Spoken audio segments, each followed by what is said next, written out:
the judge said. I'm saying the judge did not read the Allen charge as the Allen charge is read in most cases, which comes directly out of the case law for Allen, for an Allen charge. He gave his own version, but the concern I have is he did not read the Allen charge to the jury the way it's supposed to be read, which is normally when you give the Allen charge to the jury, it's basically, listen, we've been at this, and again, I don't have the exact verbiage, but it's basically where you say, listen, go back and discuss and hear everybody out and hear everyone's concerns, and and then come back and if you're not able to come to a verdict, let us know, and we'll go from there.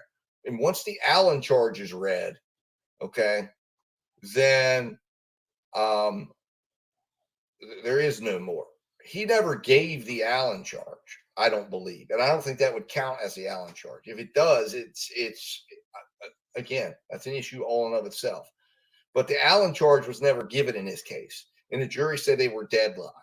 Now the judge may decide, you know what, I was waiting to give the Allen charge because that would come next. This time I'm going to tell them to go back. But he told them basically, in so many words, don't come back out here until you have a verdict. You're not. So they were at 20 plus hours at that point, and then 2 hours later they come back and they got a verdict. If you're failing to understand the importance it is when you have a jury who goes back and is given the perception that they're not going to be allowed to leave, and the impact that that can have, because the judge is not supposed to influence a juror's verdict, and you never want a juror to come up with a guilty verdict. Okay, to come up with a guilty verdict solely to go home. That you'll be able to come to a unanimous decision. I know that y'all are working hard. I know this was a long and complicated case. And here's what I have to say to y'all. When we talk about jury service, the phrase that comes up is the best and brightest. Y'all are the best and brightest of our community.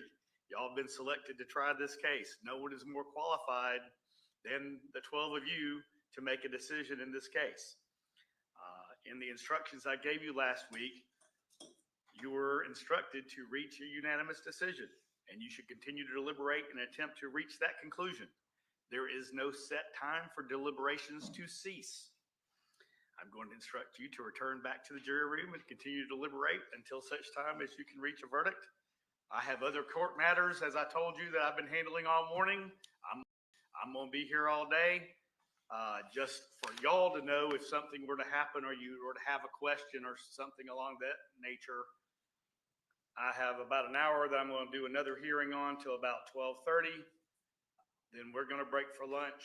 I have a 2 o'clock appointment with the county manager and the consultants on the new building project. So I will be unavailable between 2 and 3. And then if my attorneys on the other civil matter aren't done, we will pick that case back up and still be in here. So I will check in on y'all at the end of the day. All right, y'all can go back, resume your deliberations. If y'all want